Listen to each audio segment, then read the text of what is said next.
the glasses aren't going dark, are they? No, glasses are okay. good. What can you remember about your earliest camping memory? We used to go camping quite a lot. The one I remember most is probably Lakes Entrance in Victoria. Mum and Dad always had 2 weeks off after harvest. We're wheat farmers. And there was 4 boys then. There was 5 eventually, but there was 4 there. And Dad had a good rig. He had an old Ford custom line. I think that was the first custom line that was produced. And it was a pretty flashy car in town in those days. And he had one of those little trailers which really, it was just a bed on wheels. And I think I used to sleep with one young brother in the back of the car. We'd fill it all up with pillows or something. Another brother would just sleep at the front. And I guess the youngest one, which would have been Peter, would have slept in the caravan with Mum and Dad. Fishing was the big thing, I think, for us then. I think I got my first reel on that trip. And I dropped it in the water and poor old Dad swam around. I thought he was going to get eaten by sharks. So they had to buy me another one. He couldn't find it. So yeah, fond memories. That's a real equaliser. I think camping is going back to the beginnings of humanity. After all, that's what we've done since humans were on the earth, and we're going right back to that. And you could be, you'd have a millionaire on one side of the camp and a swaggy on the other, and you're all equal. You're around the campfire.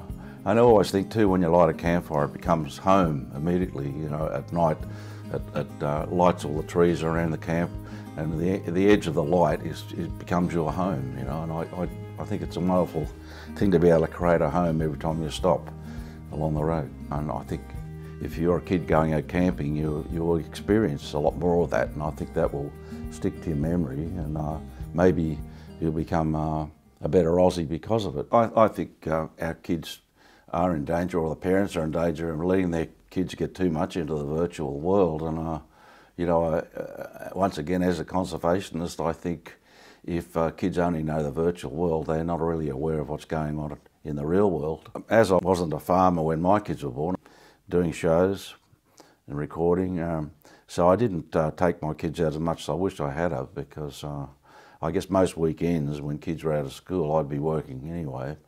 But at Christmas time was a big thing for us. We would go back to the northwest, where I've still got a brother on the land there, and their uncles were on the land there.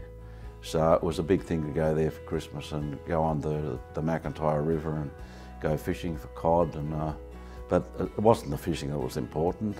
The important thing was, once again, having the campfire and sleeping overnight under the stars. So what camping do you do now? Yeah, well, recently a few mates, my brother included, and our ladies took off to Ether Station at the Simpson Desert. I got my Toyota Ute rigged up with a solar panel and a second battery, and I actually have sleep apnea, so I've got to have an inverter so I can have my sleep apnea machine. What I've got on my vehicle is it's just a pull-out tent. It just comes out from the side of the ute, and the legs drop down, and Meg and I just sleep on a couple of stretchers. You've got a new album coming out. Tell me about it. Yeah, I have a new album called Butcher Bird, and it's going back to once again my love of birds, because I have a couple of mates, butcher birds, the pied butcher birds, up in my valley above the Coolangatta Airport. And so the first song on the album is called Valley of His Dream, which is about, really it's third person, but it's about me, maybe what I'll be like in 3 or 4 years. And it's really getting back to what I was before I went into this business. I'd like to have a chook yard again. I won't do a farnham and say I'm not going to work again, because that would be a lie, I think.